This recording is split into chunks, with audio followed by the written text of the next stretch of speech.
욥기 19장 1절에서 20절까지의 말씀입니다. 욥이 대답하여 가로되 너희가 내 마음을 범내게 하며 말로 꺾기를 어느 때까지 하겠느냐. 너희가 10번이나 나를 꾸짖고 나를 학대하고도 부끄러워 아니하는구나. 내가 과연 허물이 있었다 할지라도 그 허물이 내게만 있는 것이니 너희가 참으로 나를 향하여 자긍하며 내게 수치될 행위가 있다고 증명하려면 하려니와 하나님이 나를 굴하게 하시고 자기 그물로 나를 애워사신 줄을 알아야 할지니라. 내가 포학을 당한다고 부르짖으나 응답이 없고 간구할지라도 신원함이 없구나. 그가 내 길을 막아 지나지 못하게 하시고 내 첩경에 흑암을 두셨으며 나의 영광을 벗기시며 나의 면류관을 머리에서 취하시고 사면으로 나를 허르시니 나는 죽었구나. 내 소망을 나무 뽑듯 뽑으시고 나를 향하여 진노하시고 원수같이 보시는구나. 그 군대가 일제히 나와서 길을 수축하고 나를 치며 내 장막을 둘러 진쳤구나. 나의 형제들로 나를 멀리 떠나게 하시니 나를 아는 모든 사람이 내게 외인이 되었구나. 내 친척은 나를 버리며 가까운 친구는 나를 잊었구나. 내 집에 우고한 자와 내 계집종들은 나를 외인으로 여기니 내가 그들 앞에서 타국 사람이 되었구나. 내가 내 종을 불러도 대답지 아니하니 내 입으로 그에게 청하여야 하겠구나. 내 숨을 내 아내가 싫어하며 내 동포들도 혐의하는구나. 어린아이들이라도 나를 업신여기고 내가 일어나면 나를 조롱하는구나. 나의 가까운 친구들이 나를 미워하며 나의 사랑하는 사람들이 돌이켜 나의 대적이 되었구나. 내 피부와 살이 뼈에 붙었고 남은 것은 겨우 이꺼풀이구나. 아멘. 욥이 빌닷의 그 말에 또 대답을 합니다. 그러면서 이 빌닷이 얼마나 동정심 없이 강하게 밀어붙입니까?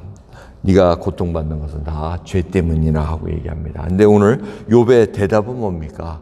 그게 아니고 6절입니다. 하나님이 나를 굴하게 하시고 자기 그물로 나를 애워사신 줄을 알아야 할지니라. 지금 이 고통은 나의 죄 때문에 오는 것이 아니고 하나님께서 지금 하시고 계시다는 것을 또 이렇게 초점을 바꿉니다. 하나님께서 하시는데 이 일을 내가 이해를 못한다는 그 얘기를 하고 있다는 것입니다. 하나님께서 지금 계속해서 이 일을 나에게 이루고 계시는데 그 이유를 알고 싶은 얘기를 지금 계속해서 간접적으로 표현하고 있습니다. 그러면서 자기가 처한 상황이 어떻다 그럽니까? 형제들도 다 떠나갔고 친척도 친구도 나를 잊었다고 얘기합니다. 오히려 친구가 나를 해하게 하는 그러한 친구가 되었다고 지금 앞절에서는 얘기를 하고 있습니다. 잠언서 보시면은 그 얘기가 있습니다. 많은 친구가 있으면 오히려 해를 받는데 그러나 그 중에서도 정말 형제보다 더 가까운 친구가 있느니라 하는 말씀이 있습니다. 친구가 많아도 그게 친구가 다 친구가 아니라는 겁니다. 어려운 상황에 입었을 때는 그들이 오히려 원수로 조롱거리로 외면하고 돌아선다는 것입니다. 그러면서 심지어 자기의 계집종, 자기의 종들조차도 자기의 말을 듣지 않는다는 겁니다. 아무리 불러도 대답하지 않고 무시해버린다는 얘기죠. 자기가 청해야지만 듣는구나. 그 얘기 뭐 빌어야지. 좀 해다오 빌어야지만 겨우 들을까 말까 하는 그런 상황. 아내조차도 내 숨 쉬는 걸 싫어하며 내 숨 냄새 맡기도 싫어하고 내 동포, 내 형제들도 다 나를 아주 싫어한다는 얘기. 어린아이들도 자기를 조롱하고 자기에게 남은 거는 결국 뭐라 그럽니까? 이꺼풀이라고 얘기하면 잇몸밖에 안 남았다는 겁니다. 다 뼈와 살이 다 이제는 다 쪼그라들어서 잇몸밖에 안 남은 상황. 결국 숨만 헐떡헐떡거리면서 살고 있는 상황이라고 얘기합니다.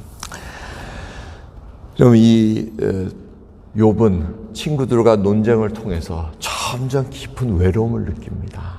이 친구들이 한때는 나와 함께 정말 엄청나게 열심히 일하고 서로 도와주며 격려하고 하는 그런 친구였으나 이제는 원수같이 대하고 있는 그런 상황.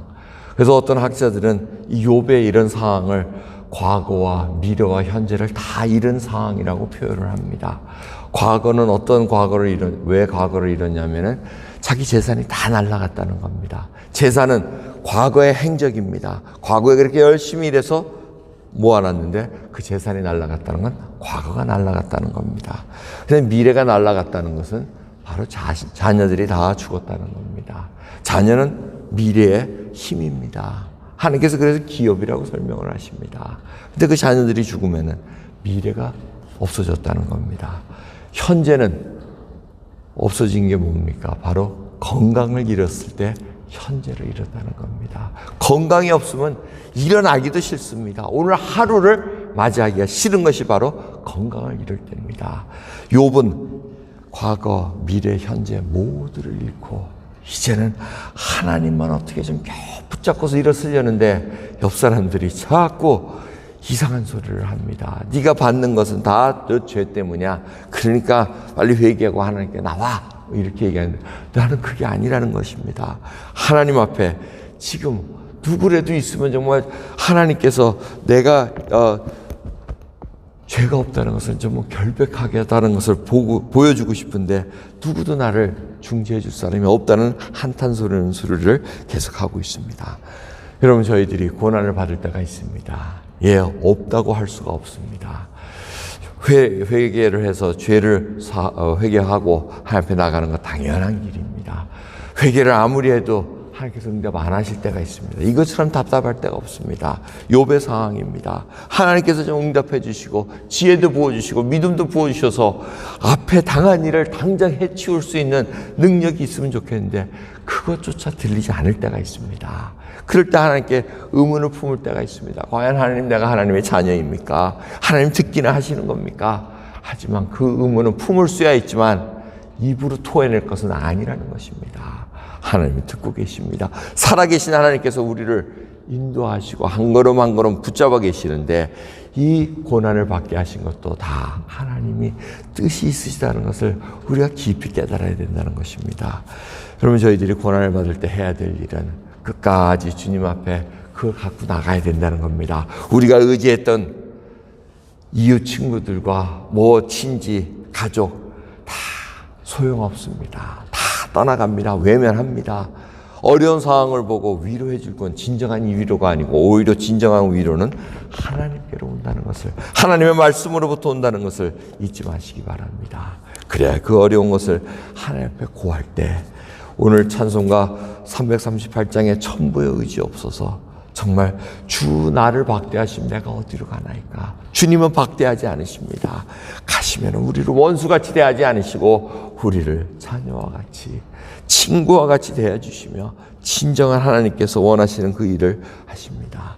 여러분, 그러기에 의로우신 심판장이신 예수님께서 이 일을 해결해 주신 것을 믿기에 우리가 그분 앞에 나간다는 것 잊지 마시면서 오늘 하루 승리하는 저와 여러분 되기를 간절히 기도하겠습니다. 기도합니다. 하나님 감사합니다. 오늘도 하나님 앞에 꿇어 엎드립니다. 아버지, 정말 저희들 주님이 살아계셔서 다시 오신다는 그 약속의 말씀을 알고 있기에 주여, 저희들 미래의 소망이 있나이다. 주님과 붙들고 주님 앞에 의로우신 심판장이신 주님 앞에 모든 것을 기다리며 참고 있을 수 있는 저희들로 인도해 주시옵소서. 또한 저희들 간구합니다. 기도의 능력을 저희들이 알기에 하나님께서 들으시고 하나님의 때에 이루어 주실 것을 알기에 오늘도 눈물 뿌리며 기도합니다. 복음을 전하는 자로서 당당히 살아갈 수 있도록 오늘도 족한 은혜 부어주옵소서. 감사드리며 우리 예수 그리스도의 이름으로 기도드리옵나이다. 아멘.